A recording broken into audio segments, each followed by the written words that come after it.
You know, you are everything. I would have lied to your mother like this.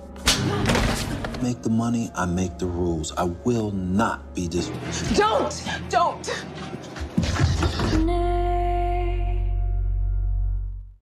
Kisah akan berfokus pada pasangan suami istri bernama Michael dan Madison.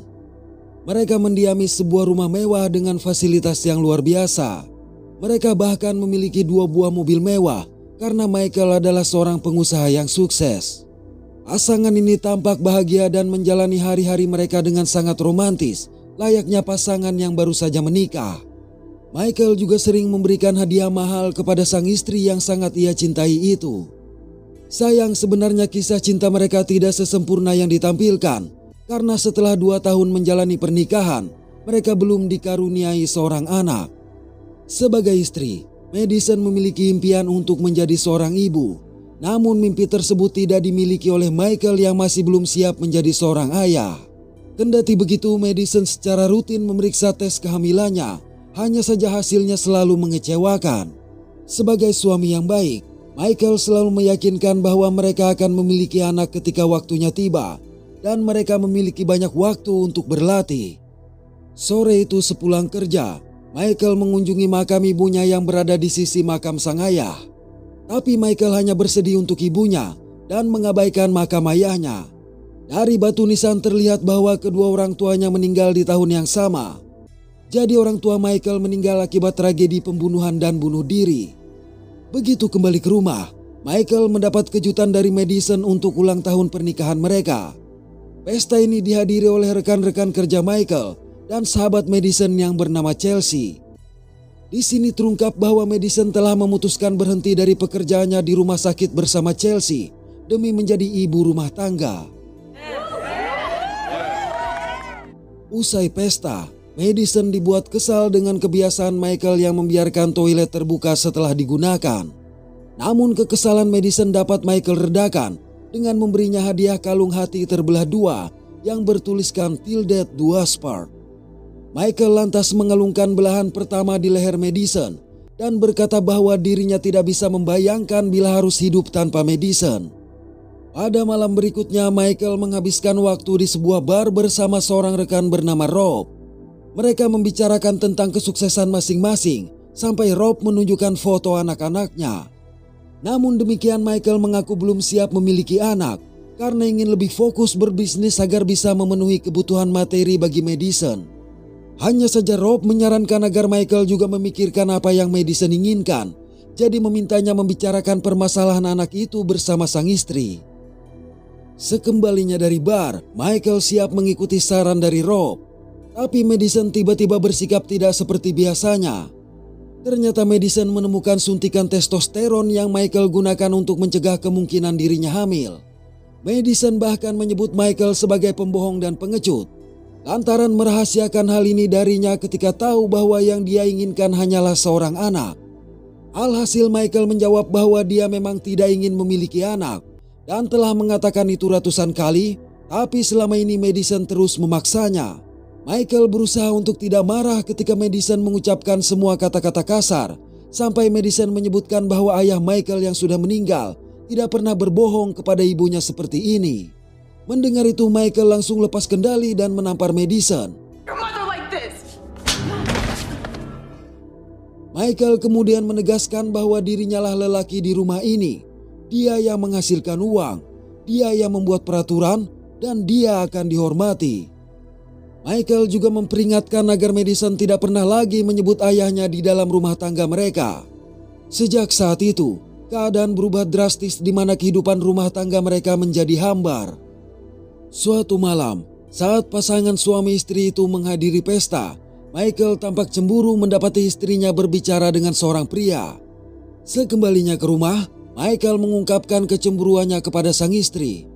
Madison mencoba membela diri dengan berkata bahwa ia berbicara dengan semua rekan kerja Michael untuk bersosialisasi atas permintaan Michael sendiri. Sayang, Michael yang telah kehilangan akal sehatnya memaksa Madison untuk melayaninya. Namun setelah malam yang menyakitkan itu, kegembiraan memenuhi hati Madison karena ternyata alat tes kehamilannya menunjukkan hasil yang positif. Chelsea yang kebetulan berkunjung ke rumahnya pun ikut bahagia melihat hal tersebut. 4 bulan kemudian, Madison rupanya diam-diam sudah kembali bekerja bersama Chelsea. Madison menceritakan bahwa hubungannya dengan Michael menjadi semakin keruh setelah Michael mengetahui kehamilannya. Michael selalu mempertanyakan ayah dari bayi itu dan sering melampiaskan amarahnya dengan cara yang kasar. Akibat hal ini, Chelsea mendesak Madison untuk melaporkan Michael ke polisi, tapi Madison tidak tega melaporkan suaminya tersebut. Malam-malam berikutnya, Madison terus mendapatkan KDRT dari Michael. Bahkan hal-hal kecil pun dapat memicu pertengkaran di antara mereka. Melihat kondisi Madison yang semakin buruk, maka Chelsea yang dipicu oleh tekad kuat untuk mengakhiri penderitaan temannya melaporkan KDRT tersebut kepada polisi.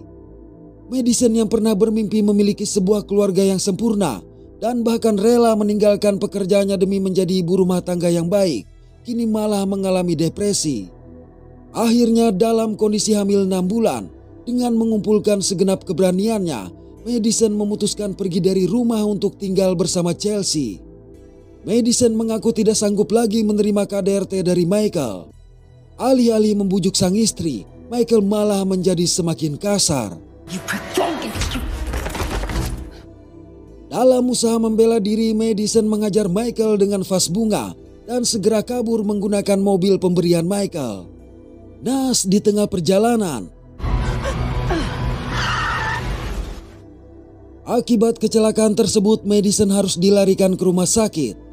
Para dokter berjuang untuk menyelamatkannya, namun takdir berkehendak lain. Seorang dokter memberitahu Michael kalau Madison menderita pendarahan internal di otaknya dan meninggal saat dioperasi. Sementara bayinya juga tidak dapat diselamatkan. Mendengar kabar ini, sontak Michael sangat tersentak. Dan ketika dokter bertanya apakah dia ingin melihat mayat istrinya, Michael langsung menolak lantaran tidak sanggup menerima kenyataan itu. Beberapa waktu kemudian, Michael pergi ke danau untuk membuang abu istrinya. Ia terlihat dipenuhi oleh rasa bersalah dan sedih atas kematian istri yang sebenarnya sangat ia cintai. Di rumah, Michael bahkan mencoba mengakhiri hidupnya. Tapi dia tidak sanggup melakukan hal itu dan hanya dapat menangis menyesali semua perbuatannya. Namun di balik semua itu, hal yang mengejutkan terungkap, di mana ternyata Madison masih hidup.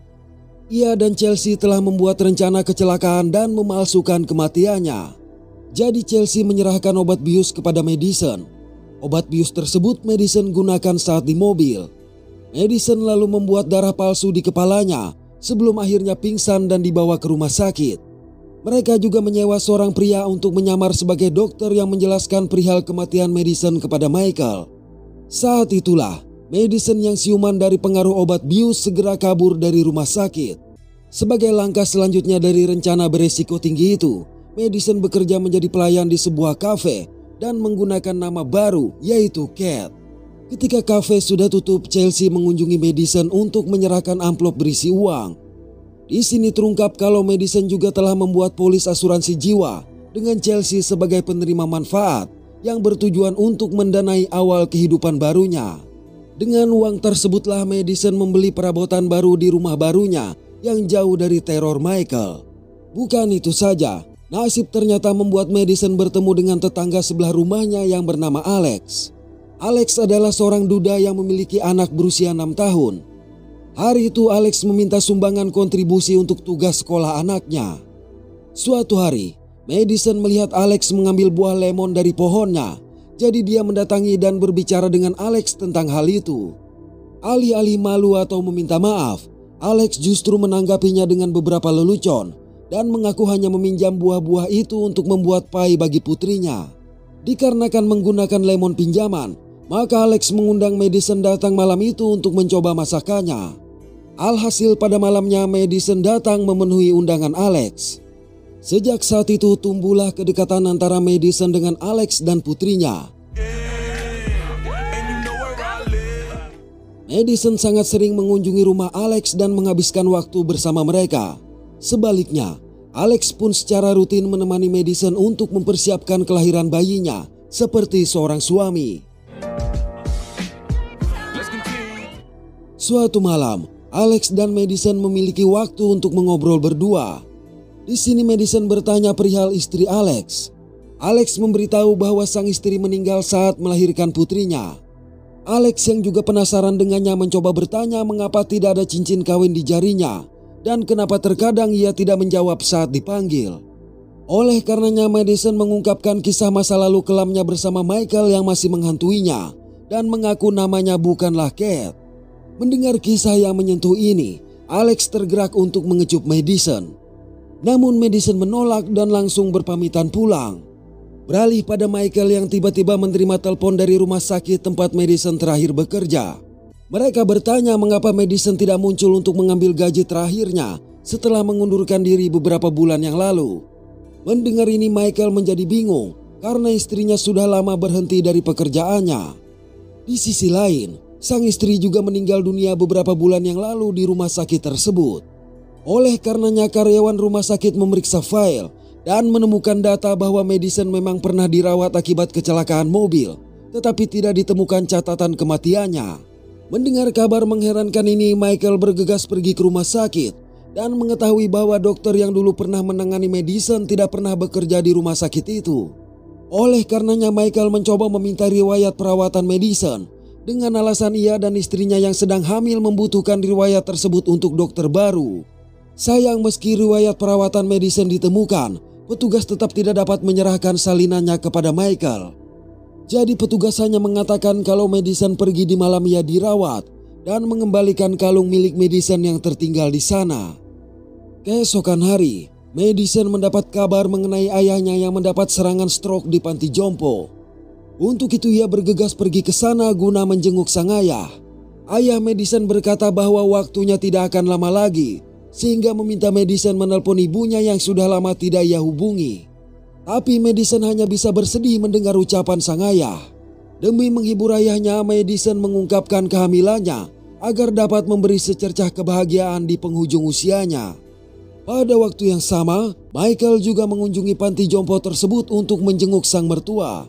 Beruntung Madison sudah terlebih dahulu pergi sebelum Michael memasuki ruangan. Ayah mertua Michael berkata bahwa Madison baru saja menjenguknya. Mendengar ini Michael sempat heran sampai sang ayah mertua berkata bahwa ibu Madison juga akan berkunjung. Kalimat terakhir itu membuat Michael berpikir ayah mertuanya hanya berhalusinasi lantaran ibu mertuanya sudah lama meninggal dunia. Namun demikian Michael tetap merasa ada yang aneh, sehingga mengisahkan tentang telepon dari rumah sakit sebelumnya kepada Rob. Menurutnya sangat tidak lazim rumah sakit tidak memiliki catatan kematian istrinya. Hanya saja Rob meminta Michael untuk move on karena dia juga telah melihat jenazah istrinya dikremasi. Tetapi Michael mengatakan bahwa sulit baginya untuk melihat istrinya yang sudah meninggal. Jadi dulu dia meminta Chelsea untuk menangani semuanya, termasuk kremasi. Mendengar itu, Rob menawarkan bantuan untuk mengungkap kebenarannya. Setelah pertemuan dengan Rob, Michael menemui Chelsea.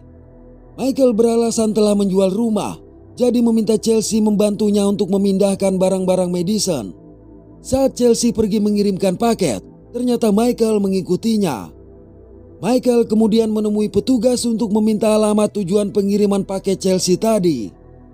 Belakangan, Rob mengabari Michael bahwa alamat yang dia berikan adalah sebuah kafe. Dan berdasarkan informasi dari anak buahnya, seseorang yang mirip dengan Madison bekerja di sana. Didorong oleh rasa ingin tahu, akhirnya Michael pergi ke kafe tersebut dan memberitahu pelayan bahwa ia adalah kakak dari Madison. Namun pelayan mengatakan tidak ada seorang pun bernama Madison bekerja di sana. Oleh sebab itu Michael menunjukkan foto Madison. Melihatnya, pelayan ini berkata kalau wanita di dalam foto bernama Kate. Dia mengatakan bahwa Madison sedang libur, namun Michael dapat bertanya kepada pacar Madison yang bekerja di sebuah sekolah.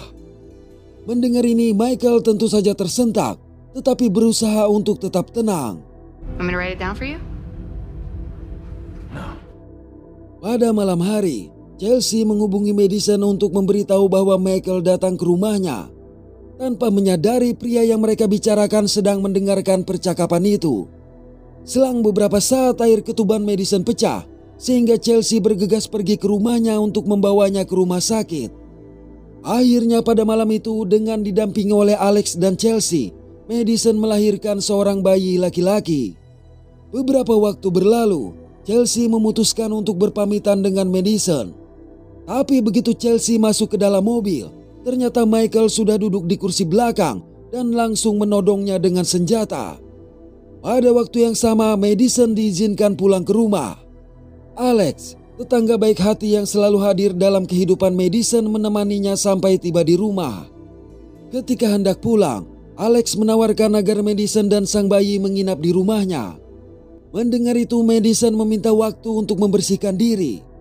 Tanpa mereka sadari, seseorang tengah mengawasi. Saat sedang mandi, Madison tiba-tiba mendengar suara dan menemukan tutup toilet terbuka, persis seperti kebiasaan Michael. Merasa khawatir, Madison pun memeriksa bayinya dan menjadi lega karena si bayi masih ada di tempat tidur. Sejurus kemudian dia mendengar suara musik dari lantai bawah dan mendapati speakernya menyala. Ketika kembali ke atas, Madison begitu tersentak melihat tutup toilet kembali terbuka. Dan yang lebih mengejutkan, bayinya telah hilang. Bersama dengan itu, Madison mendengar suara piano, di mana dia melihat Michael yang sedang menggendong bayinya. Beruntung Michael dengan lembut menyerahkan bayi itu ke pelukan Madison dan memintanya untuk mengembalikan sang bayi ke tempat tidur.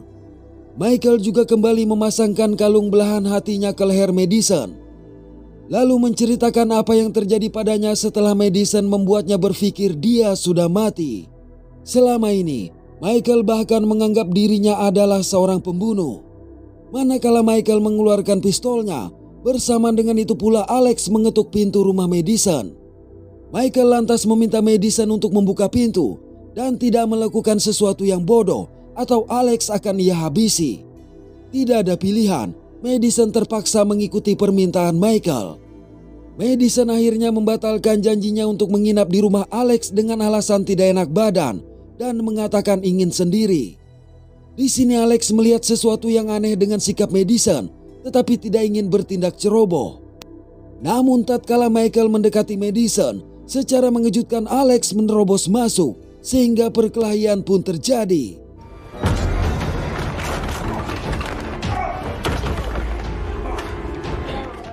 Sayang upaya Alex tampak sia-sia. Menyadari Michael yang berniat menghabisi Alex, Madison berkata bahwa bila dia membunuh Alex, maka dia akan masuk penjara dan tidak dapat melindunginya lagi. Kalimat ini ternyata berhasil menghentikan niat Michael. Hanya saja ketika Michael mendekat, tanpa diduga Madison menikamnya dengan pisau. Sayang Michael masih bertahan sehingga Madison segera mengambil senjata dan menghubungi polisi. Lantas sembari menodongkan senjata, Madison meminta Michael untuk berhenti. Hanya saja Michael tidak peduli. Michael kemudian mengungkapkan bahwa ayahnya membunuh ibunya ketika dia masih kecil dan mengakhiri hidupnya sendiri. Michael juga mengatakan kalau dia mencintai Madison lebih dari apapun. Jadi jika dia tidak dapat memilikinya, maka tidak ada yang akan memilikinya. Tepat ketika Michael hendak menyerang, Madison bertindak cepat dengan menghabisinya. Setelah insiden itu, polisi tiba di TKP. Petugas juga menandu Chelsea yang terluka. Dengan begini teror Michael berakhir, di mana Madison dapat hidup damai bersama anaknya dan Alex. Oke, terima kasih sudah menonton sampai pada akhir konten ini. Mohon maaf atas ketidaksempurnaan dari kami. Semoga terhibur dan sehat selalu. Mantap.